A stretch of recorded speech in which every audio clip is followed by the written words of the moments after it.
देखिए ये तो आप जानते हैं कोपन क्लासिफिकेशन व्लादिमीर कोपन ने दिया था और ये 1884 में दिया था। और कहीं ना कहीं इन्होंने इसको दोबारा से फिर कहीं ना कहीं रिवाइज भी करवाया था, वो भी हम देखेंगे। पर उससे पहले कुछ क्वेश्चंस हैं एग्जाम में पूछे गए हैं, मैं चाहता हूँ आप लोग इन्हें सॉल्व करो। चलो I am giving you time, solve करो जरा फटाफट। आज मैं किसी के वहाँ डिनर पे आया हूँ, ठीक है, तो थोड़ा हल्ला गुल्ला होगा तो मैनेज कर लेना। कोई नहीं कर पा रहा है वो भी फेथफुल रहना, ठीक है। आप ये भी जरूर बताएंगे आप में से जो उससे बिल्कुल नहीं हो पा रहा, सॉल्व से नहीं हो पा रहा, राइट। और ये सारे के सारे क्वेश्चन आपके यूपीएससी के हैं, ठीक है, यूपीएससी और पीसीएस लेवल के सारे क्वेश्चन है आपके, राइट। मेरी बात समझ में आ रही है? चलो एक अश्विन मैम का आ गया है ए, सी सर सी पूनम जी का आ गया है सी, किरण जी आपका सर सी या डी में कंफ्यूजन है मुझे। सी या डी कंफ्यूजन, ठीक है। और हमारी गौरी जी सर ए। ए। चलो अश्विन मैम और गौरी जी का एक आ रहा है, ठीक है। और यानी कि देखो अलग अलग आ रहे हैं आप लोग के आंसर। इसका जो राइट आंसर है वो ए है, ठीक है, ए इज द राइट आंसर। यानी कि यहाँ से ट्रेस हो रहा है कि किरण जी अभी आप परफेक्ट नहीं है इसमें, राइट। यस। और मैं आप लोगों को गारंटी दे रहा हूँ 10 पेपर दोगे ना, 10 में से 8 में आपको एक ओपन क्लासिफिकेशन जरूर दिखता है। और ईमानदारी चाहिए मुझे, ठीक है, बिल्कुल ईमानदारी। जिससे नहीं हो रहा, साफ से नहीं हो रहा, ठीक है, इस क्लास में ईमानदारी चाहिए, ठीक है। जिससे जिसको डाउट हो रहा, सर डाउट। मेरे को डाउट है तो मैं ये नहीं करूंगी क्वेश्चन। चलो अश्विन मैम को डाउट है, ठीक है। सर मुझे भी नहीं है याद। किरण सर जी, मुझे भी नो गौरी सर। जी, पूनम जी। तो देखो यहाँ से ये पता चल रहा है कि हम अगर एग्जाम में बैठेंगे सर नहीं है, इसका मतलब प्रीवियस क्लास में हमने हो सकता है कि जैसे आप लोगों को डाउट भी था प्रीवियस क्लास में कि सर अभी एक क्लास और थी वगैरह वगैरह। तो मैंने इसीलिए जो मेरा दिमाग चला, ठीक है। देखो इंपॉर्टेंट क्या है, मैंने आप लोगों को लेक्चरार नहीं बनाना हर सब्जेक्ट में, आपको ऑप्शनल। मेरे हिसाब से मेरी क्लास में सभी पॉलिटिकल साइंस वाले हैं, राइट। पॉलिटिकल साइंस में आप जानते हैं वो डेप्थ ही पढ़ना है आप लोगों ने, नो ऑप्शन। हिस्ट्री, इकोनॉमिक्स, कोई कोई डेप्थ जाने की जरूरत नहीं, क्योंकि एक्सपर्टीज एक ही में आती है, ये बात हमेशा याद रखना, ठीक है। तो इसीलिए हिस्ट्री में आपको ऐसे दे रहा हूँ, उसको रट लो, बिल्कुल दिमाग में बैठा लो, वो जिम्मेदारी आपकी है। हाँ अगर कोई क्वेश्चन नहीं आ रहा समझ में, आई एम देयर, है ना, पूछो मुझसे। इकोनॉमिक्स में भी बहुत डेप्थ नहीं जाना है, आज सुबह भी मैंने एक बात बताई थी, पर पॉलिटिकल साइंस आपका है ना, तो वहां पर आपने जरूर जाना है, राइट। डेप्थ होना चाहिए आपका, गॉट इट। चलो अब मैं जो बताऊंगा उसको ध्यान से समझेंगे, ठीक है, एक एक चीज को समझेंगे। मैं थ्योरी भी दे दूंगा आपको, यहीं पर मैं यूज कर रहा हूँ इसको, ठीक है, यहीं पर मैं यूज कर रहा हूँ। तो लेट्स बिगिन दी शो, हर चीज मेरी ध्यान से सुनना, ठीक है। देखो जो कोपन क्लासिफिकेशन है, हमारे कोपन क्लासिफिकेशन में क्या इसका कोई क्रिटिसिज्म है? तो इसका आंसर है बिल्कुल, इसका क्रिटिसिज्म है। यानी कि जो कोपन क्लासिफिकेशन है उसका क्रिटिसिज्म बहुत है, जैसे कि कोपन साहब ने कहीं पर भी ट्रेड विंड्स की बात नहीं करी है, यानी कि उन्होंने विंड पैटर्न की बातें नहीं करी। और आपको पता है हमारा क्लाइमेट जो होता है या हमारा जो वेदर है शॉर्ट टर्म में, वो विंड से भी हैम्पर होता है। आपने सुना होगा बीच में, अब तो खैर गर्मियों के दिन आने लग गए हैं, जब जाड़ों के दिन थे आपने वेस्टर्न डिस्टर्बेंस का नाम सुना था, कभी हमारा मौसम यस। बहुत खराब हो रहा था बीच में, आप बार बार सुन रहे थे वेस्टर्न डिस्टर्बेंसेस। तो वेस्टर्न डिस्टर्बेंसेस का आधार ही क्या है? विंड पैटर्न नहीं है? जेट स्ट्रीम याद आ रहा? कहने का यह मतलब है अगर मैं पूरा का पूरा कोपन क्लासिफिकेशन पढ़ूंगा तो वहां पर मुझे ये वाला क्लाइमेट की कोई बात ही नहीं की गई है। मैंने क्या बोला आपको कि कोपन क्लासिफिकेशन में किसी भी तरह का विंड पैटर्न का कोई प्रावधान ही नहीं है, ठीक है। तो क्वेश्चन है कि सर अगर इसमें क्रिटिसिज्म है तो हम कोपन क्लासिफिकेशन क्यों पढ़ते हैं? देखो सिंपल सी बात है, every coin has two faces. Koppen classification ने फिर भी बड़ी हिम्मत करी है, कोपन साहब ने फिर भी बड़ी हिम्मत करी है। उन्होंने हमारे पूरे पूरे वर्ल्ड के पूरे क्लाइमेट को कहीं ना कहीं उन्होंने कैटेगराइज कर रखा है। और समय के साथ हम उसे इम्प्रोवाइज भी करते जा रहे हैं क्योंकि हमारी टेक्नोलॉजी एडवांस होती जाती है, ठीक है। इसीलिए आज के समय में कोपन क्लासिफिकेशन इसलिए इंपॉर्टेंट है क्योंकि वो हमें एक मार्गदर्शन का काम करता है। हालांकि उसमें भी कमियां हैं, परंतु आज भी आपके हर पेपर में क्यों पूछा जाता है, क्योंकि आज भी एक मार्गदर्शन का ये काम करता है, ठीक है। अब देखो कोपन क्लासिफिकेशन को याद करने का एक मैं बहुत लॉजिकल चीजें बताऊंगा। तो याद करने के लिए क्या है, आपको कोपन क्लासिफिकेशन के लिए दो चीजें ध्यान रखनी है। एक जो बिल्कुल लॉजिक बेस्ड चलेगा, लॉजिक, और ये लॉजिक जो है वो 80% है, जो भी मैं बताऊंगा लॉजिकल होगा। और लॉजिकल हमारा माइंड क्या करता है, लॉजिक की चीजें हमारा माइंड हमारे सबकॉन्शियस माइंड में डाल देता है, आप कभी नहीं भूलोगे उसके, ठीक है। और इसमें जो बचा हुआ पार्ट है वो थोड़ा सा रटना है, ठीक है, यू हैव टू स्टडी, क्योंकि उन्होंने स्टैंडर्ड बना रखा है। स्टैंडर्ड बना रखा है तो आपको रटना पड़ेगा, तो 20% आपने रटना है। पर लोग क्या गलती करते हैं, लोग क्या करते हैं 100% इसको रटना शुरू कर देते हैं। और जब आप इसको 100% रटोगे तो रटा हुआ ज्ञान आपका माइंड कितना रखेगा, 21 दिन, 21 दिन से ऊपर वो ब्लर करने लग जाता है ना, तभी हमें याद नहीं रहता है। तो हम क्या करेंगे, हम लॉजिक को समझ लेंगे, अच्छी तरह समझ लेंगे। जब लॉजिक मुझे समझ में आ जाएगा तो मेरे लिए 20% जब भी रिवीजन होगा, एग्जाम मेरा नजदीक होगा तो मेरे लिए 30 मिनट का रिवीजन होता है। आपको पढ़ाने से पहले मैंने सिर्फ 30 मिनट इसे देखा, ट्रस्ट नहीं, क्योंकि मैंने 80% में मेहनत करी हुई है। आज मैं आपको 80% बताने वाला हूँ, यानी कि लॉजिक बताने वाला हूँ। तो ये कोपन क्लासिफिकेशन को हम समझते हैं। देखो कोपन क्लासिफिकेशन में आपको कोडिफिकेशन कुछ इस तरह का दिखता है, एक्स वाई जेड। मोस्टली ये दिखता है, ज्यादातर ये दिखता है एक्स वाई जेड।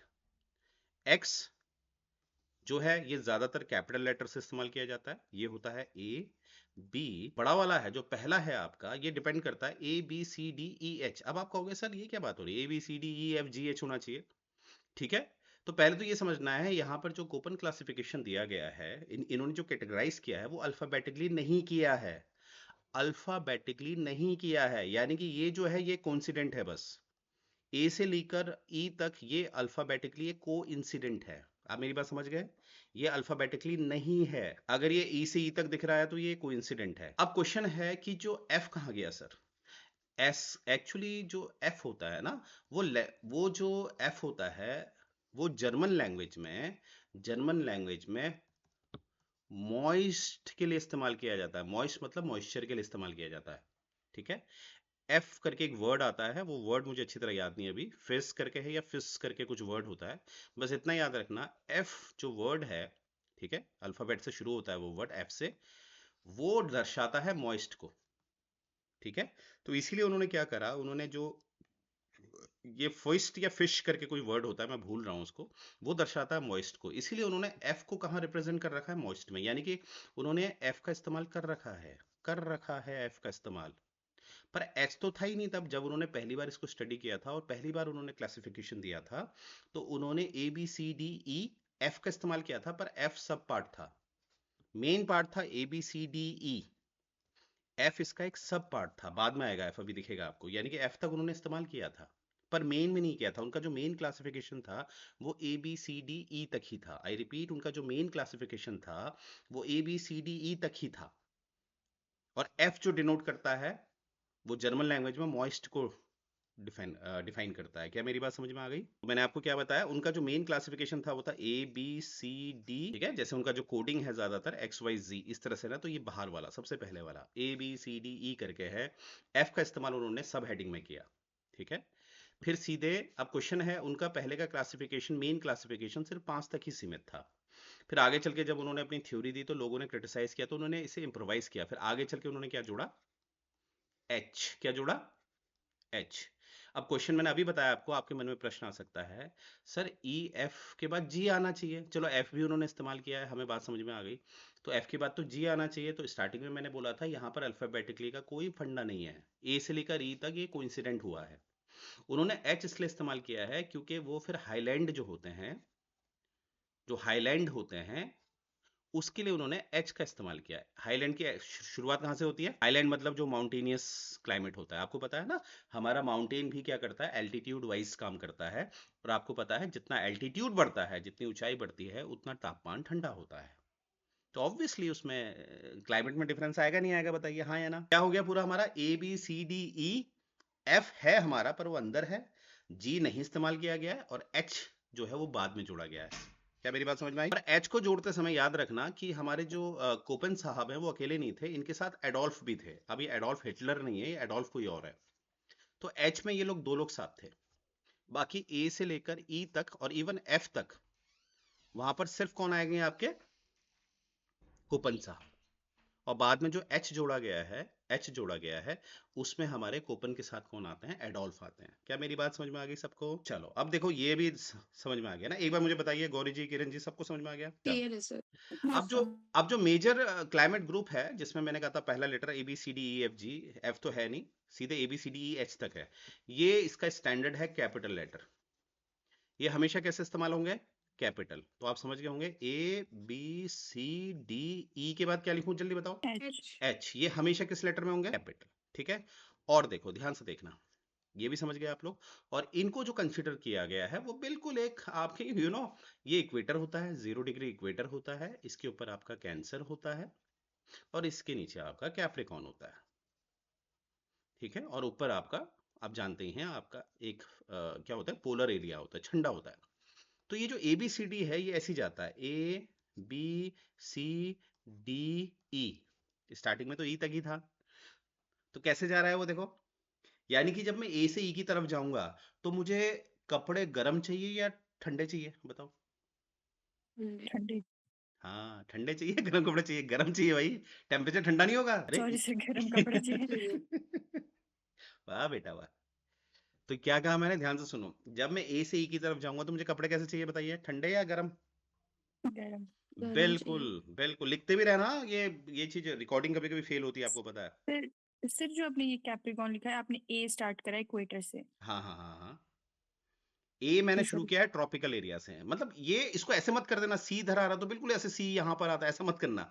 वो मैं एक अंदाजा दे रहा हूँ आपको कि ए से ई का मतलब क्या है। यानी कि ए से ई का मतलब है आप क्या कर रहे हो, गर्म से कहाँ जा रहे हो, क्या मेरी बात समझ में आ रही है? सर ये लीनियर इक्वेशन में। मैं अपनी स्टाइल बता रहा हूँ कि कैसे याद रही, मैंने अपनी स्टाइल, जो मेरी रिसर्च है वो मैं आपके साथ शेयर कर रहा हूँ ना। सबको समझ में आ रही है बात? फिर ये हमेशा ऐसे ही रहेगा? एब्सोल्युटली, अभी देखना, अभी देखना आप। क्योंकि ये हमेशा ऐसा ही रहता है।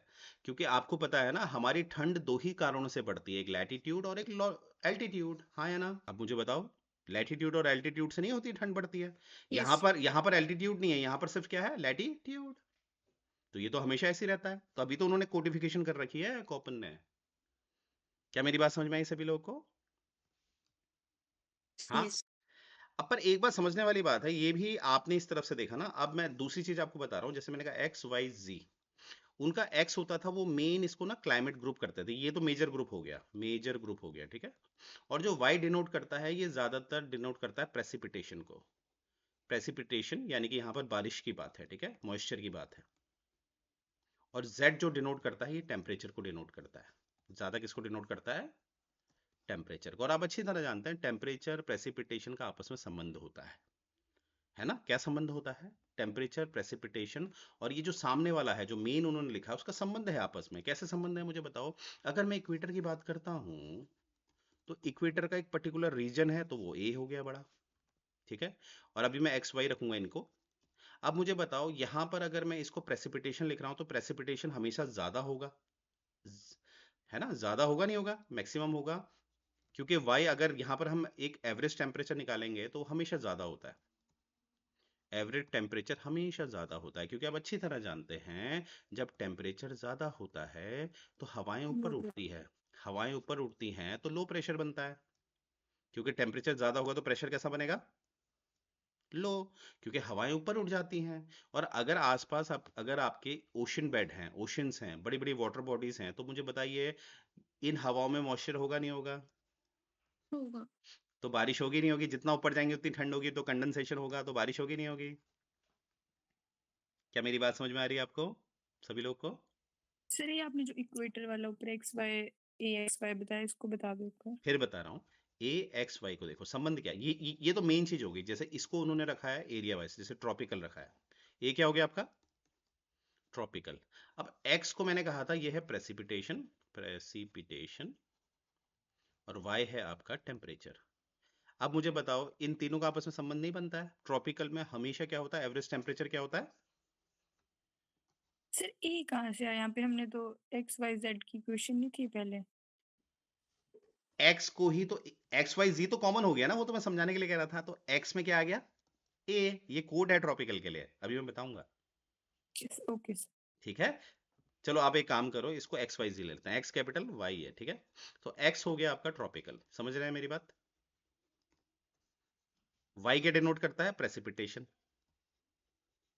अब प्रेसिपिटेशन कहीं पर ज्यादा होगा, कहीं पर कम होगा। और जेड क्या है? टेम्परेचर। टेम्परेचर कहीं पर ज्यादा होगा, कहीं पर कम होगा। मानती हो ना ये बात?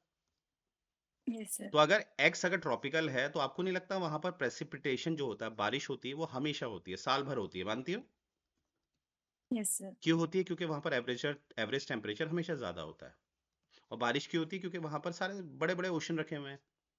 इसीलिए हमारा जो ट्रॉपिकल फॉरेस्ट होता है, वो कहाँ पर होता है? ट्रॉपिकल फॉरेस्ट कहाँ पर होता है? ट्रॉपिकल जोन में होता नहीं होता? Yes sir. क्या ये पॉइंट सबको समझ में आया मेरा, एक्स वाई जी वाला? अब हम बात करेंगे पहले एक्स की। सबसे पहले उन्होंने कोड किया है ए।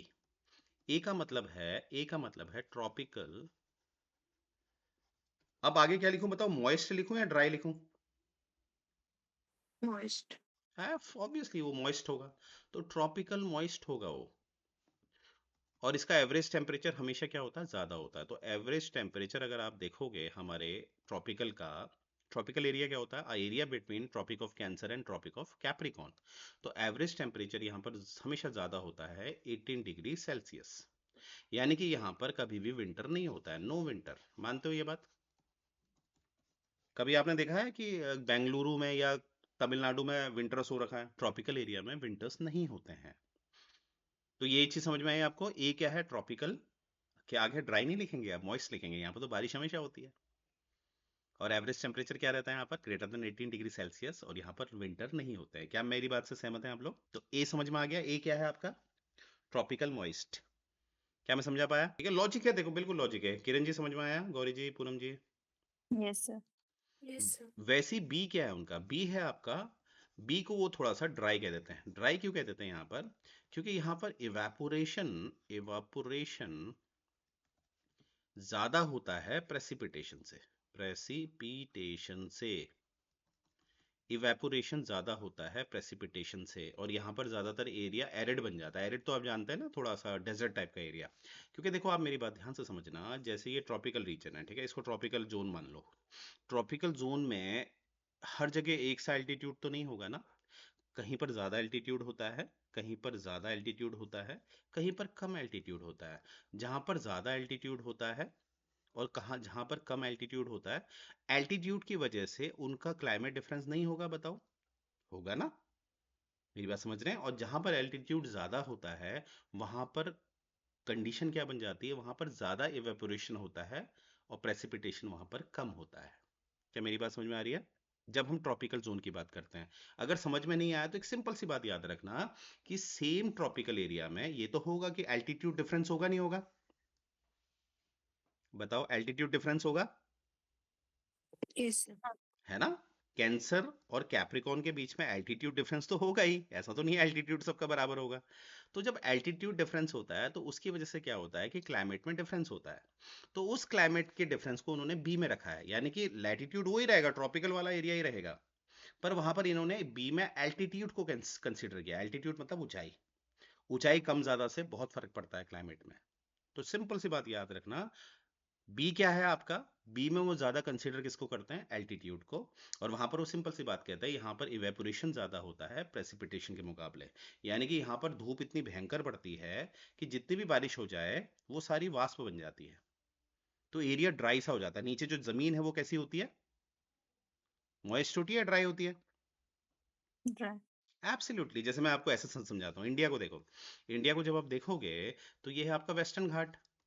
अब वेस्टर्न घाट आपको हमेशा ग्रीनरी वाला दिखेगा, पर वहीं पर डेक्कन प्लेटी को देखो, स्थिति देखो डेक्कन प्लेटी को, सूखा हुआ नहीं होता है, मिट्टी यहाँ पर यस सर। खुद ही फट जाती है। तो देखो, लैटिट्यूड तो सेम ही है, लैटिट्यूड देखो सेम है या नहीं है? पर सेम लैटिट्यूड में डिफरेंस दिख रहा, हाँ या ना? एक जगह सूखी मिट्टी है, एक दफे हमेशा ट्रॉपिकल एवरग्रीन फॉरेस्ट होते हैं। वेस्टर्न में, वेस्टर्न जो आपका है जोन, है ना, वेस्टर्न घाट जो है वहां पर आपको ट्रॉपिकल फॉरेस्ट दिखता नहीं दिखता? बताइए, हाँ या ना? Yes sir. तो हमने क्या सीखा? ए में हमने सीखा ये ट्रॉपिकल मॉइस्ट है। बी हमने देखा ये कैसा है? ड्राई है। क्यों है ड्राई? क्योंकि यहाँ पर इवेपोरेशन ज्यादा होता है, किससे? प्रेसिपिटेशन से। ठीक है।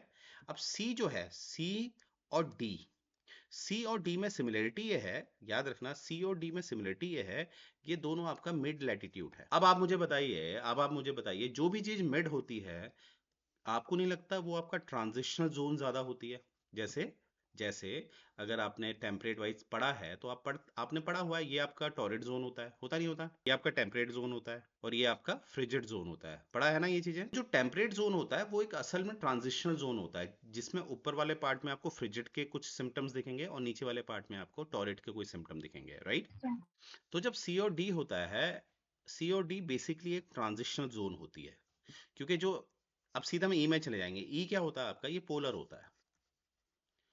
अब पोलर जो होता है, पोलर आपको पता है यहाँ पर एज पर कोपन, यहाँ पर हमेशा जो एवरेज टेम्परेचर होता है वो लेस देन 10 डिग्री सेल्सियस होता है। लेस देन, साल भर का ये हमेशा 10 डिग्री सेल्सियस से नीचे ही रहता है। इसलिए यहाँ पर पोलर में नो समर होते हैं। ये बात सही है?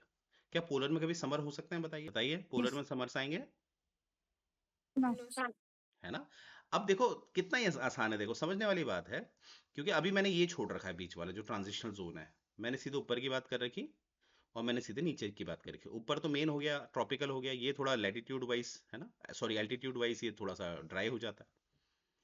और ई में सीधे में आ गया पोलर में। अब बीच वाला जो है इसको समझना कितना आसान है। देखो जो सी वाला है आपका, सी वाला है आपका, यहाँ पर जो टेम्परेचर होता है मिड लैटिट्यूड में वो माना जाता है -3 डिग्री सेल्सियस से 18 डिग्री सेल्सियस तक। और यहाँ पर जो माना जाता है वो माना जाता है -3 डिग्री सेल्सियस से 10 डिग्री सेल्सियस तक मैक्सिमम टेम्परेचर। क्योंकि देखो ऊपर वाला जो सी है उसका मैक्सिमम टेम्परेचर जाएगा क्योंकि वो ट्रॉपिकल के करीब है, इसीलिए मैंने 18 डिग्री सेल्सियस लिखा हुआ है। और इसका मैक्सिमम मैंने 10 डिग्री सेल्सियस इसलिए लिखा हुआ है क्योंकि ये नीचे आता है। और बेसिक में मैंने कॉमन कर दिया क्योंकि ये ट्रांजिशनल जोन है। देखो पकड़ो, सीओडी क्या है, ट्रांजिशनल जोन है ना। तो -3 डिग्री सेल्सियस, -3 डिग्री सेल्सियस ये तो हमारा क्या होगा, कॉमन हो जाएगा, मिनिमम टेम्परेचर है इस एरिया में। पर मैक्सिमम के हिसाब से आप देखोगे सी में ज्यादा होगा या डी में ज्यादा होगा मैक्सिमम टेम्परेचर। सब कुछ लॉजिक से चल रहा है। देखो भी रटने वाली चीजें बाद में आएंगी, लॉजिक ही 80% है। लॉजिक ही समझ जाए हमें, रटना तो बहुत ही आसान हो जाएगा। तो एक बार मुझे बता दीजिए, गौरी जी, अश्विन मैम, किरण जी, पूरम जी, समझ में आया? जी सर। Yes sir. ठीक है। अब मैंने कहा था आगे चलकर जब इन्होंने अपनी थ्योरी दी तो ई तक ही था, एफ इनका पहले एंगेज हो गया था, वो हम आगे देखेंगे अभी। पर अचानक से समझ में आया कि इसमें कुछ मिसिंग है, हाईलैंड्स मिसिंग है, जो उच्च भूमि होती है ना वो मिसिंग है। तो इसीलिए आगे चल के इन्होंने एच का इस्तेमाल किया फॉर हाईलैंड्स। एच का इस्तेमाल किया हाईलैंड्स, एच फॉर हाईलैंड्स। तो हाईलैंड्स जो है यहाँ पर इन्होंने कह दिया टोपोग्राफी बेस, टोपोग्राफी बेस। अब इसको मैं समझा देता हूँ कैसे। देखो सिंपल सा है, आपने सुना होगा ना घाटी, सुना होगा कभी आप लोग। जैसे घाटी क्या होती है, वैली मतलब ऐसे करके होती है, ऐसे करके, और बीच में इसके क्या होती है, रिवर होती है मोस्टली। क्या होती है, रिवर होती है मोस्टली। पहाड़ी क्षेत्र में क्या होता है, घाटी के बीच में हमेशा नदी होती है। अब आपको पता है कि आपको क्या समझ में आता है, घाटी को अगर मैं देखूं, ये घाटी है समझ लो, ठीक है, वैली जिसे आप वैली कहते हैं, ये वैली है। प्रॉब्लम क्या होती है, आपने सुना होगा खासकर जो पहाड़ी क्षेत्र के लोग होते हैं, चाहे उनको आता नहीं है ज्योग्राफी, पर उनकी ज्योग्राफी बड़ी स्ट्रांग होती है। क्या कहा मैंने, उनको ज्योग्राफी नहीं आती पर उनको ज्योग्राफी बड़ी अच्छी आती है। अब इसका क्या मतलब है, कभी भी देखना आप जो पहाड़ी आदमी होगा वो साफ कह देगा यार घाटी में गर्मी में बहुत गर्म होता है और ठंडे में बहुत ठंडा होता है। कभी भी देखना वो क्या कहेंगे, गर्मियों में बहुत गर्म होता है और ठंडों में बहुत ठंडा। क्योंकि ऐसा होता है ना, जब गर्मियों में पेनिट्रेशन डायरेक्ट होता है सन का, तो ऐसे करके धूप पड़ती है, फिर वो रिफ्लेक्ट करती है, फिर वो रिफ्लेक्ट करती है, तो वो ट्रैप हो जाती है अंदर, वो रिफ्लेक्ट बैक नहीं हो पाती, वो ट्रैप हो जाती है अंदर। तो जब ट्रैप होगी तो बताओ, रेडिएशन ट्रैप हो रहा है तो टेम्परेचर बढ़ेगा या घटेगा? बढ़ेगा। बढ़ेगा। ठीक है।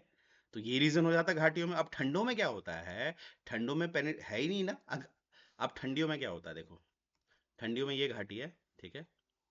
अब ठंडियों में प्रॉब्लम क्या है, हाई प्रेशर बना रहता है। आपको पता है ना हाई प्रेशर क्यों बना रहता है, ठंड की वजह से, पता है ना ये बात। जब ठंडा ज्यादा होगा, आपको पता है लो टेम्परेचर प्रेशर कैसा रखता है, मेरी बात समझ में आ रही है आप लोग को? लो टेम्परेचर क्या रखता है, ठंडियों में क्या होता है, टेम्परेचर ज्यादा होता है कम होता है? कम। तो प्रेशर कैसा होगा, हाई या लो? लो होता कम। है ना। यानी कि टेम्परेचर अगर लो होगा तो प्रेशर हाई हो जाएगा, ऑब्वियसली वो इनवर्स रिलेशन होता है इनका, आप जानते हैं। इसीलिए यहाँ पर आपने देखा होगा कि जो हमारा कुहासा कोहरा होता है वो फंसता है, पाला होने लग जाता है, वो फंसता है क्योंकि रेडिएशन अंदर उस समय है ही नहीं। रेडिएशन वो कहाँ से आएंगे रेडिएशन?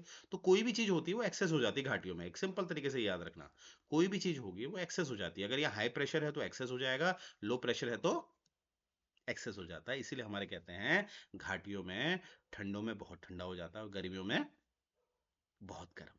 क्योंकि मैंने क्या बोला था, हाई प्रेशर ज्यादा बनने का रीजन ये भी होता है कि यहाँ पर नदियां हो जाती हैं। तो नदियों की वजह से आपको पता है, क्योंकि डायरेक्ट रेडिएशन तो है नहीं ठंडे के दिनों में, विंटर्स में, तो हाई प्रेशर और बूस्ट हो जाता है। ठीक है।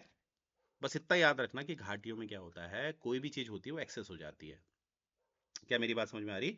तो यही है हाईलैंड्स की टोपोग्राफी। एक मैंने एक सिंपल सी बात बता दी आपको, हाईलैंड्स की टोपोग्राफी में आपका घाटियां भी आती हैं ना। क्योंकि घाटियां कैसे बन जाती हैं, जैसे ये कोई प्लेन है, यहाँ पर पर्वत बन गया, यहाँ पर माउंटेन बन गया, यहाँ पर माउंटेन बन गया, तो यहाँ पर घाटी बन गई। आप समझ रहे हैं मेरी बात?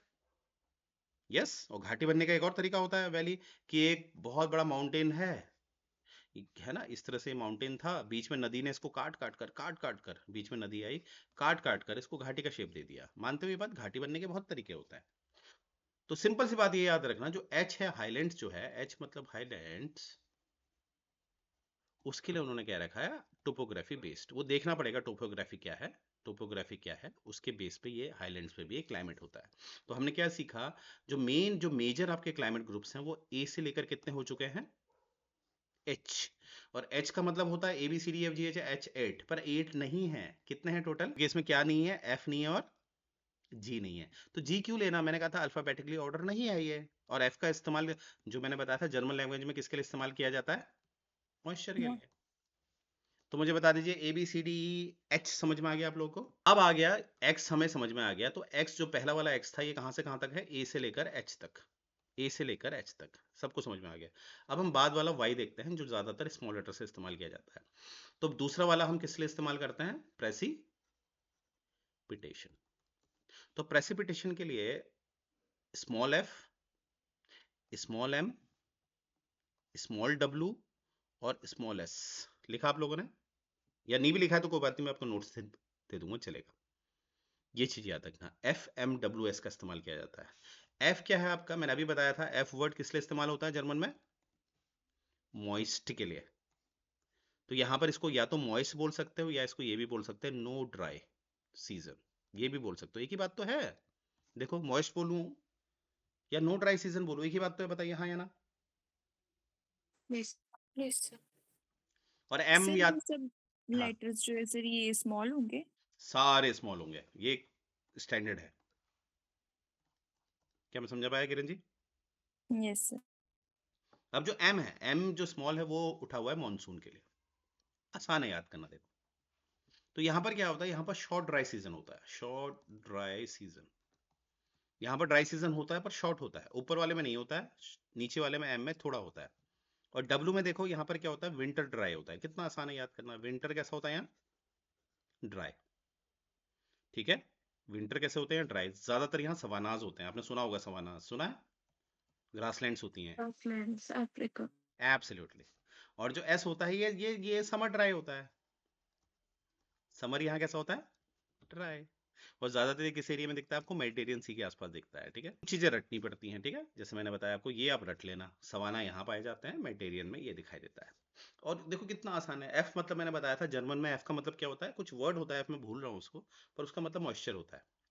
तो प्रेसिपिटेशन में कैसे कर रखा है, सबसे ज्यादा मॉइस्चर, फिर कम मॉइस्चर, फिर विंटर और ड्राई के हिसाब से बता रखा है कि डब्लू में समर्स में मॉइस्चर होता है और एस में विंटर्स में मॉइस्चर होता है। समझे आप मेरी बात है ना? क्योंकि याद करो वेस्टर्न डिस्टर्बेंसेस जो है, जो बारिश कराती है, क्या उसका संबंध मेडिटेरियन सी से है? तो विंटर में वहां पर मॉइस्चर नहीं होता है, यस सर। और समर कैसे हो जाता है? ड्राई।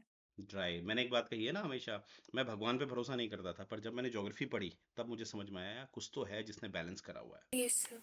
ठीक है, कितना आसान है। देखो लॉजिक चल रहा, अभी अभी सिर्फ लॉजिक चला, थोड़ा बहुत ही अभी मैंने कहा रखा है, थोड़ा रटना है, सब लॉजिक चल रहा है। अब आगे जो है एक थोड़ा सा इसमें याद रखना। अब मैं टेम्परेचर में आ रहा हूँ। तीसरा ग्रुप क्या है हमारा? टेम्परेचर। टेम्परेचर में भी स्मॉल लेटर का इस्तेमाल करेंगे, याद रखेंगे ये बात, स्मॉल लेटर। स्मॉल लेटर में सबसे पहले आएगा एच, छोटा एच। ये क्या है, किसको डिनोट करेगा? ये हॉट को। यहाँ पर हॉट है, गर्म है। गर्म का क्या मतलब था यहाँ पर कि मीन एनुअल, यानी कि औसतन तापमान, औसतन साल भर का तापमान, एनुअल, मीन एनुअल, यहाँ पर जो टेम्परेचर होता है वो होता है ग्रेटर देन 18 डिग्री सेल्सियस। क्या मेरी बात समझ में आई? साल भर का औसतन तापमान कितना होता है यहाँ पर? 18 डिग्री सेल्सियस से ज्यादा। इसको हम हॉट में रखते हैं। और सी मतलब कोल्ड नहीं, सी नहीं, के मतलब कोल्ड, स्मॉल के मतलब कोल्ड। आप मुझे देखते तो मैं कितना कोल्ड हूं ना, एकदम शांत रहता हूँ, है ना? कौन कौन मानता है इस बात को? मीन एनुअल टेम्परेचर, ये सिंपल सी बात है, लेस देन 18 डिग्री सेल्सियस। देखो कितना आसान है। एच मतलब हॉट, के मतलब कोल्ड। कोल्ड उच्चारण तो हो ही रहा है कैसे, हाँ या ना? क्या मैं समझा पाया? Yes sir. सभी लोगों को किरण जी समझ में आया? Yes sir. Ashwin ma'am, Poonam ji? जी सर। अब देखो कितना आसान है। प्रेसिपिटेशन में हमने क्या देखा? FMWS, सारा छोटा है। FMWS सारा छोटा है। और टेम्परेचर में हमने क्या देखा? Hot and. चलो अच्छा, एक इसमें थोड़ा सा अलग से इन्होंने दिया है, वो आपको समझना पड़ेगा। एक हमें ग्रुप बी दे रखा है, ग्रुप बी, यानी कि इसको आपने थोड़ा रट लेना है। ग्रुप बी में क्या है? कैपिटल डब्ल्यू, ये इसमें सारे कैपिटल है। कैपिटल डब्ल्यू दिखाता है वेस्ट लैंड को, यानी कि बंजर भूमि। और बंजर भूमि का मतलब ये हो गया डेजर्ट। तो पर्टिकुलर डेजर्ट जो है उसको दिखाया गया है डब्ल्यू से, कैपिटल डब्ल्यू। और वैसे ही कैपिटल एस मतलब होता है स्टेपी, स्टेपी, जो सेमी एरिड रीजन होता है। सेमी एरिड रीजन और एरिड रीजन क्या होता है? ओह शिट मैन, एक सेकंड, क्या हुआ, एक सेकंड ना। डब्लू, कैपिटल डब्लू क्या है आपका? डेजर्ट। और कैपिटल एस क्या है आपका? Semi arid. सेमी एरिड, जिसमें आप इसको स्टेपी भी बोलते हैं, ठीक है, स्टेपी। और स्टेपी पीपल भी होते हैं जब आप एंथ्रोपोलॉजी पढ़ते हैं ना, नहीं कहते हम स्टेपी पीपल, क्योंकि यहाँ से आए थे ये लोग। तो व्हाट आई एम सेइंग कि कैपिटल डब्लू कैपिटल एस में आपको ये चीज रट लेनी है। क्या मेरी बात समझ में आई? क्योंकि दोनों में सिमिलरिटी क्या है, दोनों ही एक ड्राई रीजन है, मानते हैं ये बात? ये चीज आप रट लेना, डब्लू मतलब डेजर्ट, एस मतलब, कैपिटल एस मतलब स्टेपी, दोनों ही कैपिटल लेटर है। अब मैं आपको एक क्विक रिवीजन करा देता हूं जिससे कि आपका माइंड एकदम सही हो जाए। मेजर ग्रुप क्या है? ए बी सी डी ई, और आगे क्या लिखूं बताओ? एच। X. और ये ज्यादातर लैटिट्यूड वाइज डिफाइन किए गए हैं, ठीक है। ई तक पहले था, है ना, याद करो, ए से लेकर ई तक अगर आपने जाना है तो आपने गर्म कपड़े पहनने हैं या ठंडे कपड़े? गर्म, बिल्कुल। और एच बाद में जोड़ा, मैंने कहा था कोपन के साथ कौन थे? एडोल्फ साहब थे। एच बाद में जोड़ा, एच फॉर हाईलैंड। नेक्स्ट है आपका प्रेसिपिटेशन के हिसाब से एफ एम डब्ल्यू एस, ये है प्रेसिपिटेशन के हिसाब से। और टेम्परेचर के हिसाब से क्या है? छोटा एच, छोटा के। और कुछ मैंने कहा था याद कर लेना, वो है कैपिटल डब्ल्यू जो है डेजर्ट के लिए, और एक है कैपिटल एस जो है स्टेपी के लिए। स्टेपी मतलब सेमी एरिड रीजन। अब देखो ये याद हो गया सबको? ये हो गया प्रेसिपिटेशन, ये हो गया आपका टेम्परेचर, और ये थोड़ा हमारा स्पेशल केस है। और हमने क्या देखा? कैपिटल लेटर एक यहाँ इस्तेमाल किए जा रहे हैं और यहाँ किए जा रहे हैं, यहाँ पर स्मॉल लेटर, यहाँ पर स्मॉल लेटर। देखो यहाँ तक सबको समझ में आ गया यस सर। सभी लोगों को? Yes, sir. देखो कितना आसान है, कितना आसान है, राइट। अब देखो अगर आप लोग ये समझ पाए हैं, ठीक है, समझ पाए हैं, तो अगर मैं ऐसा लिखता हूँ, ठीक है, मैं अगर लिखता हूँ कैपिटल ए और स्मॉल एफ, क्या होगा बताओ? Tropical moist. Absolutely tropical moist, very good, moist. बहुत बढ़िया, बहुत बढ़िया। अगर ये चीज पकड़ पाया तो इसको आपने क्या करना है, ये तो आपको समझ में आ गया। तो अब एरिया कहाँ पर है ये पाया गया है वो थोड़ा रट लेना। जैसे अमेजोन के जंगल सबसे बड़े जंगल माने जाते हैं, एनाकोंडा यहीं रहता है। Yes sir. जो अमेजोन हो गया, कॉन्गो हो गया, वो आप स्लाइड से देख लेना, ठीक है। ज्यादातर याद रखना एग्जाम में आपसे वो वर्ल्ड का नहीं पूछते हैं, फिर भी हम वर्ल्ड का तैयार कर लेंगे क्योंकि मुझे लग रहा है वो पूछेंगे वर्ल्ड का, क्योंकि लोगों ने रट रखा है ना। तो अमेजोन और कॉन्गो देखो, क्या ये क्लाइमेट आपस में मैच कर रहा है? देखो अमेजोन के जंगल हमेशा घने रहते हैं और ट्रॉपिकल एरिया के पास है, देखो। Yes sir. सबको समझ में आए? Yes, sir. अब जैसे मैं क्या कर रहा हूँ, मैं कोस्टल इंडिया लिख रहा हूँ, कोस्टल इंडिया। और कोस्टल इंडिया के आगे मैं लिख रहा हूँ, take an example, A capital M छोटा। अब बताओ ये क्या है? ट्रॉपिकल। ट्रॉपिकल। एम क्या है? Monsoon. मॉनसून। अब देखो ये है मेरा, है ना, एरिया, है ना, ये पेनिनसुलर इंडिया है। तो ये है, बताओ ये कोरोमंडल कोस्ट कौन सी होती है? ये कौन सी कोस्ट होती है? मालाबार, ये मालाबार Malabar. साइड वाली कोरोमंडल। कोरोमंडल। तो यहाँ पर मानसून का इफेक्ट तो आता ही हुआ है, हाँ या ना? मानते हो ये बात? Yes, sir. अब आप कहोगे sir south west monsoon Coromandel में नहीं होता है because of Nilgiri, I agree. तो winter monsoon, rotating Yes, monsoon sir. का असर होता नहीं होता? समझ पा रहे हो मेरी बात? इसको रट, मतलब जब आप इसको गहराई से समझोगे ना, इतना आसान है ना, उस बंदे की वैल्यू करोगे फिर आप। कोपन क्लासिफिकेशन को बंदे ने दिमाग तो लगाया, इसीलिए पढ़ा, चाहे इसमें क्रिटिसिज्म है पर कहीं ना कहीं तो है clear. I getting my point? और जैसे ए डब्ल्यू, देखो ए डब्ल्यू में लिख रहा हूँ और आगे लिख रहा हूँ इंडियन पेनिनसुला, इंडियन पेनिनसुला। अब देखो ए क्या है? ट्रॉपिकल। Tropical. डब्ल्यू क्या है? Winter dry. आप मुझे बताइए, आप मुझे बताइए कि इंडियन पेनिनसुला में आपको नहीं दिखता है? ये इंडियन पेनिनसुला पूरा ये है।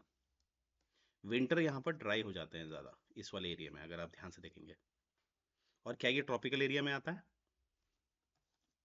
है ना? Yes, sir.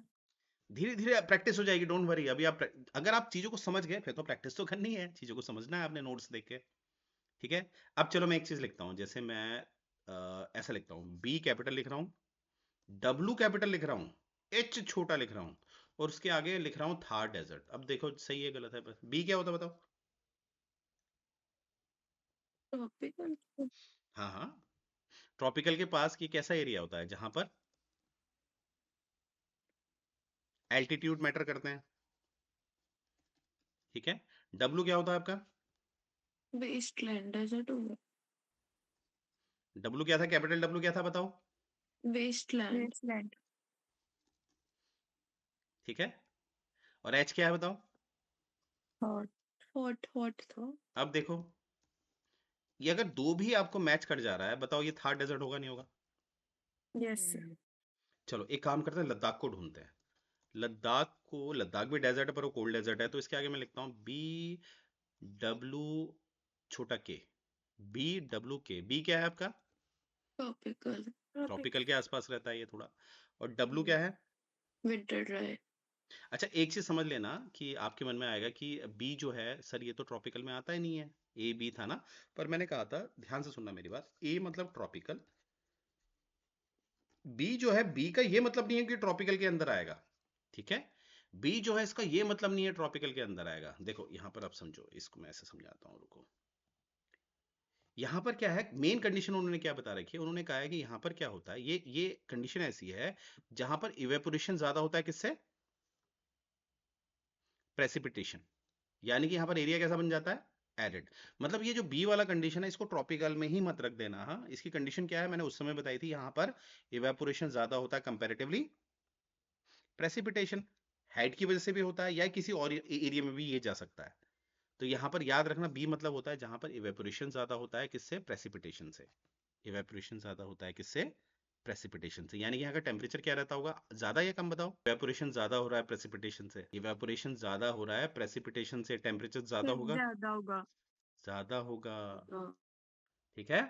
तो क्या कहा मैंने, अब मैं देखो एक काम कर रहा हूँ, ध्यान से देखना। पहले तो हमने ये देख लिया कि बी को हमने सिर्फ ट्रॉपिकल में नहीं रखना है, बी की सिर्फ ये डेफिनेशन दे रखी है कि यहाँ पर प्रेसिपिटेशन ज्यादा होता है, सॉरी यहाँ पर इवेपोरेशन ज्यादा होता है प्रेसिपिटेशन से। यानी कि सिंपल सी बात है, टेम्परेचर ज्यादा होता है। अब मैं एक काम कर रहा हूँ, कोल्ड डेजर्ट, ठीक है। अच्छा एक चीज और याद रखना, अगर मैंने बोला यहाँ पर इवेपोरेशन ज्यादा होता है प्रेसिपिटेशन से, तो इसका मतलब ये भी तो हो सकता है कि यहाँ पर प्रेसिपिटेशन ना के बराबर होता है। यानी कि इवेपोरेशन, यानी कि सिंपल सी बात है, हमें ये सुन के क्या समझ में आता है कि यहाँ पर टेम्परेचर बहुत ज्यादा है, जैसे भी मैंने बोला, पर इसकी एक कंडीशन और भी तो है कि यहाँ पर कंपैरेटिवली प्रेसिपिटेशन ना के बराबर होता है।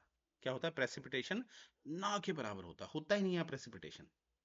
थोड़ा बहुत तो सन का रेडिएशन होगा, जैसे ऐसे समझो, ऐसी भूमि है, ऐसा क्षेत्र है, ऐसा क्षेत्र है जहां पर वाटर बॉडीज कहीं है ही नहीं, वाटर बॉडीज आसपास इसके कहीं है ही नहीं। क्योंकि आपकी हवाएं जो ऊपर जाएंगी, हवाएं ऊपर जाएंगी, उसके बाद मॉइस्चर होना चाहिए तभी तो बारिश कराएंगी वो। आप समझ रहे हैं मेरी बात? तो ऐसा एरिया ये हो सकता है, ऐसा एरिया यहाँ ये हो सकता है कि यहाँ पर इवेपोरेशन किससे ज्यादा है? क्या कहा मैंने, समझ में आ रही बात? यहाँ प्रेसिपिटेशन से। आप समझ रहे हैं? रुको इसको समझ लेते हैं वरना ये कंफ्यूजन मारेगा। देखो पहले इसको समझ लेते हैं अच्छी तरह, ठीक है, क्योंकि मैं नहीं चाहता ये एक चीज आपको कंफ्यूजन करे। एक कंडीशन बनाते हैं, जैसे मैंने बोला आपको बी क्या है, बी आपका कहीं ना कहीं ड्राई होता है। ड्राई क्यों होता है? क्योंकि यहाँ पर इवेपोरेशन ज्यादा होता है प्रेसिपिटेशन से। इसको ध्यान से समझेंगे, यहाँ पर इवेपोरेशन ज्यादा होता है किससे? प्रेसिपिटेशन। प्रेसिपिटेशन का मतलब हो गया यहाँ पर हम बारिश समझेंगे, बारिश। और इवेपोरेशन मतलब यहाँ पर वो उड़ रहा है। यानी कि यहाँ से पढ़ के हमें माइंड में क्या जाता है, टेम्परेचर यहाँ पर ज्यादा है। ये तो जा रहा है हमारे माइंड में, बताइए हाँ या ना? Yes sir. ठीक है, सबके माइंड में ये जा रहा ना। पर यहाँ पर आपको एक बड़ी गहराई से समझना पड़ेगा। कंडीशन दी है कि इवेपोरेशन ज्यादा है प्रेसिपिटेशन से, तो ये दोनों कंडीशन आपस में कब फुलफिल होती हैं? एक तो ये सिंपल सी बात है, जब आपने कहा टेम्परेचर से ज्यादा होगा, तो ऑब्वियसली ये होगा। आप मुझे बताओ, ऐसा एरिया है जहां पर ज्यादातर स्नो कवरिंग है, मतलब यहाँ पे स्नो बहुत रहता है, स्नो बहुत रहता है, तो मुझे बताइए जब यहाँ पर थोड़ी बहुत सन की रेडिएशन आती होगी, तो यहाँ पर इवेपोरेशन होता होगा नहीं होता होगा बताओ?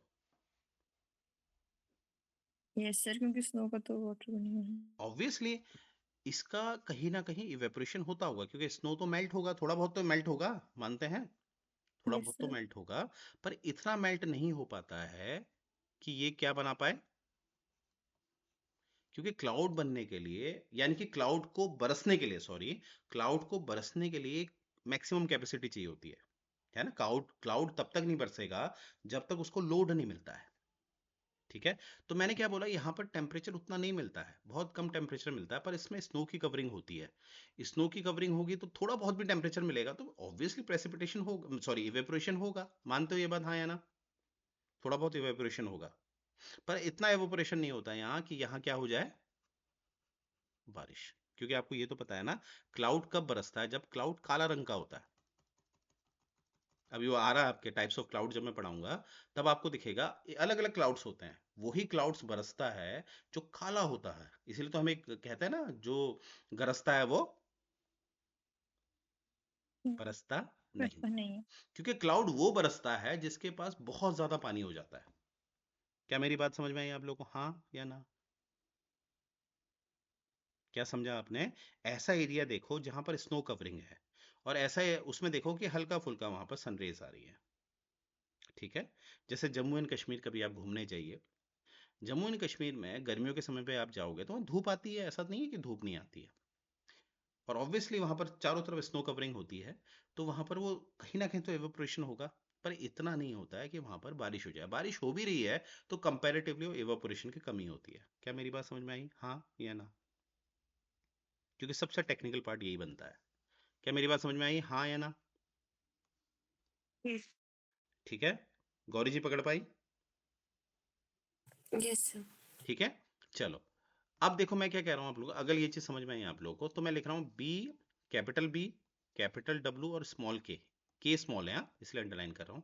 इसके आगे मैं लिख रहा हूँ लद्दाख। आइए देखते हैं ये हो सकता नहीं हो सकता। बी क्या होता है बताओ?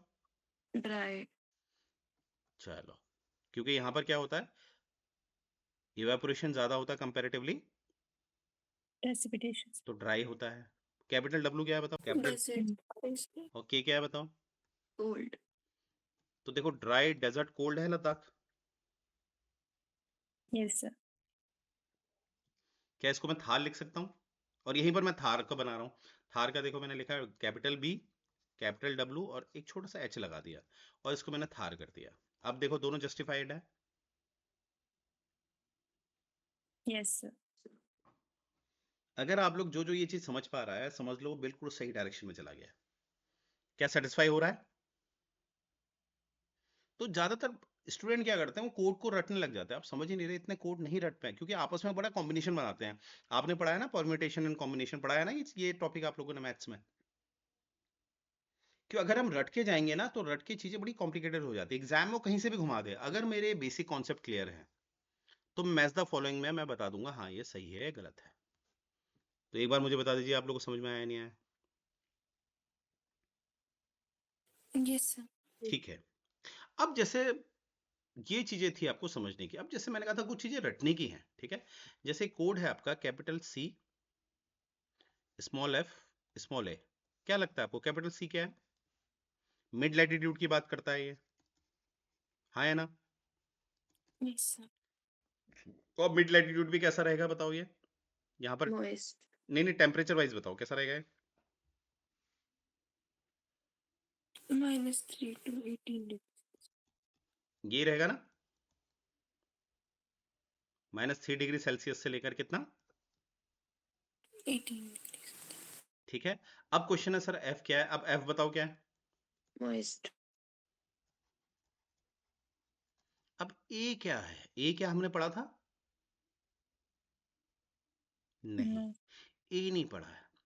तो यहां से मुझे ये पता चल गया ये कहीं ना कहीं मिड लैटिट्यूड में है और कहीं ना कहीं मॉइस्ट में है, ठीक है। और ए जो है, ए को मुझे रटना पड़ता है। तो ये असल में बात कर रहा है ईस्ट चाइना की। क्या सर मुझे रटना है? हाँ, ये चीज रट लेना, ये ईस्ट चाइना का है। हालांकि मुझे नहीं लगता वो कभी पूछते हैं, ऐसे क्वेश्चन कभी नहीं पूछे गए हैं जो इंडिया से बाहर के हैं। पर मैं रिस्क नहीं लेना चाहता, क्योंकि अब सबको याद रहती हैं चीजें। तो अब याद रखना, सीएफए कहाँ ज्यादा डिनोट करता है?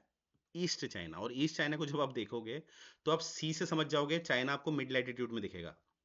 मैप में देखोगे तो ना वो ट्रॉपिकल एरिया में दिखेगा, ना वो आपको ऊपर पोलर में दिखेगा। क्या ये बात सत्य है कि आपको चाइना मिड लैटिट्यूड में दिखता है? Yes sir. क्या मेरी, और एफ देखोगे तो वहां पर मॉइस्चर रहता है, मॉइस्ट रहता है वो, ठीक है।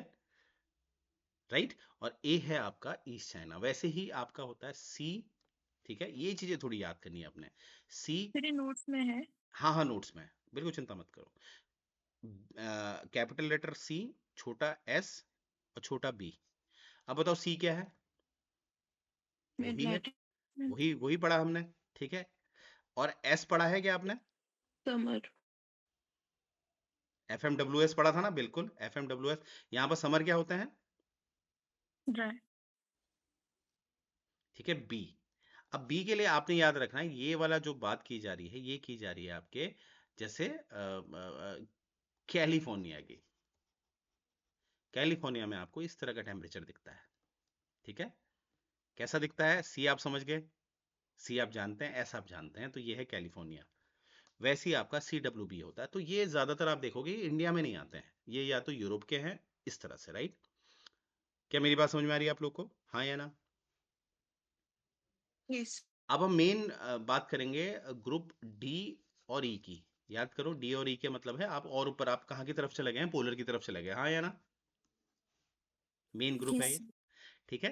तो ऐसे ही आप देखोगे, अगर आप, एक है आपका code D, capital D, small F, small C. C मुझे पता है, आपको नहीं पता है, पर डी क्या है बताओ? जहां पर क्या होता है? -3 से लेकर -10। -10। -10 या 10? 10। 10 होगा, भूल गए, -3 से लेकर 10, ठीक है। और एफ क्या है बताओ? मॉइस्ट। तो ये जो डिनोट करता है, ये डिनोट करता है साइबेरिया को। साइबेरिया तो आप जानते हैं, क्या ये रशिया का पार्ट है, हाँ या ना? Yes sir. अब ई, कैपिटल ई लिख रहा हूं और कैपिटल टी लिख रहा हूं। ई क्या होगा बताओ? Capital highland. ई हाईलैंड होगा, वाह बेटा। पोलर। पोलर। पोलर रीजन होगा। और टी स्टैंड फॉर टुंड्रा। और टुंड्रा कहाँ होते हैं आपको पता है? कहाँ होते हैं? पोलर एरिया पे होते हैं, पोलर एरिया के आसपास नहीं होते टुंड्रा, हाँ या ना? Yes sir. अब देखो, कैपिटल ई लिख रहा हूं और कैपिटल एफ लिख रहा हूं। तो ए हो गया आपका पोलर और कैपिटल एफ। और मैंने कहा था एफ उन्होंने रिजर्व किया था, कैपिटल एफ रिजर्व, याद आ रहा? ए बी सी डी ई के बाद उन्होंने एफ को रिजर्व किया था, मोस्ट। मॉइस्ट करके ना। तो ये कैपिटल एफ इन्होंने इस्तेमाल किया है किसके लिए? आइस कैप के लिए। आइस कैप आप जानते हैं ना, जहाँ हमेशा क्या होती है? आइस जमी हुई होती है, ये सुनो, जैसे अंटार्कटिका। क्या मेरी बात समझ में आ रही है आप लोग को? यस और no? Yes sir. You got the point? सभी लोग को समझ में आई ये बात? Yes sir. अब देखो, अब इंडिया को देखो, मैं इंडिया को ये मैप बना रहा हूं, अगर ये चीज समझ पाए हैं तो ये इंडिया का पेनिनसुलर पार्ट है, ठीक है। अब मैं इस वाले में जो आपका मालाबार कोस्ट है, क्या ये मालाबार कोस्ट है? Yes sir. अब इसको मैं लिख रहा हूँ capital A, small M, small W. A क्या होता है बताओ? कैपिटल। ट्रॉपिकल। क्या ये ट्रॉपिकल। ट्रॉपिकल एरिया में है? है। एम क्या है? मॉनसून। बिल्कुल। क्या यहाँ पर मॉनसून सबसे सबसे ज्यादा हिट करते हैं? Yes sir. और डब्ल्यू क्या है? Winter dry. क्योंकि विंटर ड्राई इसलिए होते हैं क्योंकि रिट्रीटिंग मानसून ऐसे आता है, और यहाँ पर नीलगिरी है। तो यहाँ पर विंटर कैसे, बारिश वाले होंगे या ड्राई होंगे? लीवर्ड साइड, विंडवर्ड साइड याद है आप लोगों को? बारिश कहाँ होती है, लीवर्ड साइड में या विंडवर्ड साइड में? बारिश हमेशा कहाँ होती है, लीवर्ड में या विंडवर्ड में? अरे, अब मैं नहीं बताऊंगा ये चीजें, रिवीजन बिल्कुल जीरो कर रखा आप लोगों ने। लीवर्ड साइड और विंडवर्ड साइड होती है, बारिश कहाँ होती है, विंडवर्ड में या लीवर्ड में? चलो मैं नहीं बता रहा, बस ये बता रहा हूँ, अगर हवाएं इधर को आ रही है तो बारिश यहाँ होगी, हाँ या ना? तो नीलगिरी में मुझे बताइए, जब रोटेटिंग मानसून होगा तो बारिश तमिलनाडु में होगी, केरला में होगी? बताओ, विंटर मानसून में बारिश कहाँ होगी, तमिलनाडु में या केरला में? तमिलनाडु। ऑब्वियसली। तो यहाँ पर केरला में बारिश होती है विंटर्स में? No sir. तो विंटर्स कैसा होगा? ड्राई। तो विंटर कैसा है यहाँ पर? ड्राई। तो एम एफ भी लिख सकते, लिख सकते हैं जैसे कैसे लिख दोगे? अच्छा, अब यहाँ पर सिर्फ देखो मॉइस्ट, जैसे बारिश ज्यादा हो रही है तो मॉइस्ट रहता है। नहीं नहीं ऐसा मत कर देना। AMW इधर आता है, AS इधर आता है और बीच में आता है AW। अब जरा खुद चेक करो क्या ये जस्टिफाइड हो रहा है। AS क्या होता है? ए ट्रॉपिकल है, ये सब ट्रॉपिकल है, तो ये तो जस्टिफाई हो गया। S क्या होता है बताओ? ये तो समर ड्राई होता है। तो यहाँ पर समर ड्राई नहीं होता है, क्योंकि यहाँ पर क्या होता है, समर के समय में नीलगिरी की वजह से क्या यहाँ बारिश होती है? No sir. तो फिर तो समर कैसा होगा? बारिश वाला, dry. Dry. You got the point. और W क्या है बताओ? Winter dry. तो यहाँ पर विंटर ड्राई होता है। तो ये है कोडिंग। अगर आप इस कोडिंग को समझ जाते हैं, अब जैसे मैं एक चीज़ और बताता हूँ। अगर मैं नॉर्थ इंडिया में आता हूँ, नॉर्थ इंडिया में खासकर मैं, जैसे मैं हल्का सा मैप एक बना देते हैं थोड़ा फटाफट, रुको एक सेकंड। ये वाला एरिया जिससे आप गंगा वाला भी कहते हैं, गंगा बहती है यहाँ पर, इसको मैं लिख रहा हूँ capital C, small W, small G। अब C क्या है बताओ? Mid latitude. ठीक है, कैसा होता है यहाँ पर टेम्परेचर बताओ कैसा होता है? -3 to 18 degrees। -3 से लेकर कितना? 18। क्या हमारे जो ये गंगा वाला एरिया, दिल्ली वाला एरिया, क्या यहाँ पर सर्दियों में बहुत सर्दी होती है और गर्मियों में कहीं ना कहीं गर्म होता है, ऐसा होता है? यस जी सर। सर। ठीक हो गया भैया, ये तो सी सेटिस्फाई हो गया। W क्या है स्मॉल?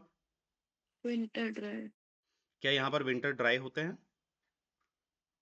हाँ होते हैं, देखोगे आप सही में होते हैं। अब आपके मन में आएगा वेस्टर्न डिस्टर्बेंसेस जो हैं, पर आप ओवरऑल देखोगे तो विंटर्स यहाँ पर ड्राई होते हैं। मानते हैं ये बात? हम खुद कहते हैं यार बारिश हो जाए, खुश्क ठंड हो रही है, प्लीज बारिश हो जाए थोड़ी बहुत, और बारिश थोड़ी बहुत हो जाती है। मानते हो ये बात? हाँ या ना? Yes sir. क्योंकि अगर आप ध्यान से देखोगे, ये है मेरा ट्रॉपिकल बेल्ट, ट्रॉपिक और कैंसर यहाँ जा रहा है, तो ट्रॉपिक के नीचे ही साल भर बारिश होती है, ट्रॉपिकल के ऊपर बारिश नहीं होती है। आप समझ रहे हैं मेरी बात? क्योंकि मैंने आपको स्टार्टिंग में एक बात बताई थी, आप ढूंढ रहे होंगे कि यार ये तो गलत हो रहा, बारिश तो होती है, पर मैंने क्या बोला था आपको? वो बारिश विंड पैटर्न की वजह से होती है, और हमारे कोपन ने विंड पैटर्न को स्किप कर रखा है, इसीलिए उसे क्रिटिसाइज किया जाता है। क्योंकि जो बारिश आपको यहाँ पर दिखती है वो होती है वेस्टर्न डिस्टर्बेंसेस, और वेस्टर्न डिस्टर्बेंसेस किस आधार में होते हैं? विंड पैटर्न के आधार पे, हाँ या ना? पर मैंने क्या बोला है, कोपन क्लासिफिकेशन को क्रिटिसाइज किया जाता है कि उसने विंड पैटर्न को कंसीडर नहीं किया है, क्योंकि क्लाइमेट को सेट करने में विंड का भी बहुत बड़ा योगदान होता है। तो इसलिए आपके मन में प्रश्न आएगा, सर ऐसा तो नहीं है कि विंटर्स में तो बारिश होती है? पर स्टार्टिंग में ही मैंने बोला था उसका क्रिटिसिज्म। क्या मेरी बात पकड़ पाए? हाँ या नहीं? Yes sir. किरण जी समझ में आया? Yes sir. तो यही चीज़ है, ठीक है। तो ये देखो, ये जितनी भी चीज़ें मैंने बताई है वो स्लाइड में भी हैं आपके, और मुझे पता है अब आप लोग कभी इस चीज़ में कंफ्यूज नहीं होंगे। तो एक क्विक रिवीजन करते हैं, फिर क्लास को ऑफ करते हैं। तो सबसे पहला है हमारा ए से लेकर कितना, स्टार्टिंग में कितना आया था? ए से लेकर कितना? एफ किसको, किसके लिए रिजर्व किया था?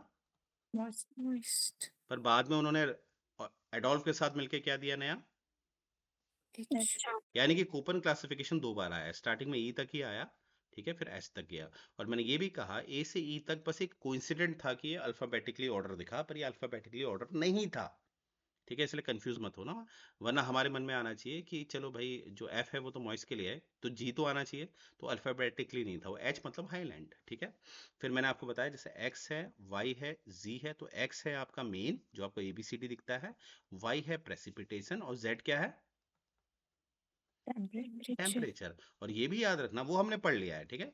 और ये भी याद रखना कि कहीं ना कहीं क्रिटिसिज्म है हमारे कोपन का कि इन्होंने जो विंड पैटर्न है उसको कंसीडर नहीं किया। अब देखो क्रिटिसिज्म, मैं ये जब मैंने इनको पढ़ा तो मेरे को एक चीज समझ में आई यार, उस समय जिस समय इन्होंने थ्योरी दी, 1884 में थ्योरी दी, उस समय हमारी टेक्नोलॉजी इतनी एडवांस थोड़ी ना थी यार कि हम हर चीज देख लें।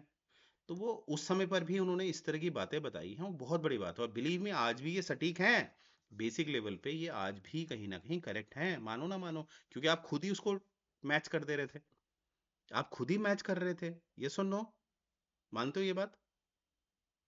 जैसे एक एग्जांपल मैं देता हूं, बी बड़ा, डब्लू बड़ा, एच छोटा, उसके आगे मैं थार लिख रहा हूं। अब बताओ ये सही है गलत है? क्या थार में इवेपोरेशन ज्यादा होता है कंपैरेटिवली प्रेसिपिटेशन के, यानी कि वो गर्म है, डेजर्ट है यहाँ यस पर? सर। डब्लू क्या है हमारा बड़ा? डेजर्ट। Wasteland desert. और एच क्या है हमारा? एच ऐसा क्या है? कुछ है नहीं ना, है क्या? एच है हॉट। टेम्परेचर भूल गए? तो देखो आज भी कोपन क्लासिफिकेशन बंदे में बात तो है, ठीक है, क्रिटिसिज्म है, कुछ चीजें भूल गया। अब इंसान में गलतियां होती हैं भाई, है ना? उस समय उसने इतनी स्टडी कर दी यार, इमेजिन करो। तो मुझे उम्मीद है आज आप देखो, ये सारा देखो डेटा रखा है ना, ये बहुत प्यारा डेटा है। आज मुझे उम्मीद है आपको अब कोपेन क्लासिफिकेशन कभी नहीं बोलेंगे, हाँ या ना?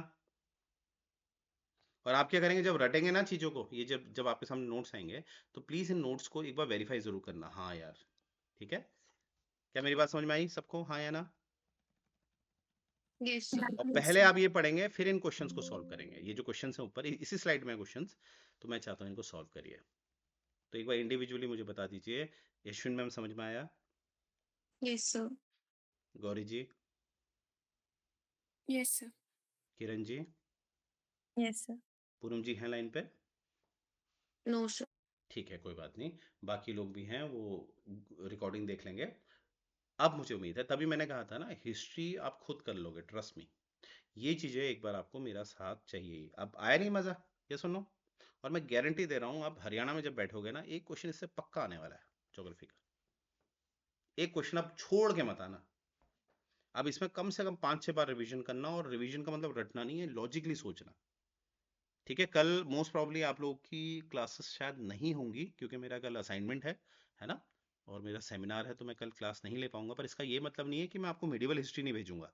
प्लीज मेरे साथ लिंक पर रहना। वो जो मैंने आज आपको मेडिवल हिस्ट्री बैठा दिया है, वो आपका कंप्लीट होना चाहिए जब तक मेरे नए लेक्चर नहीं आते। मेरी बात समझ रहे हैं आप लोग?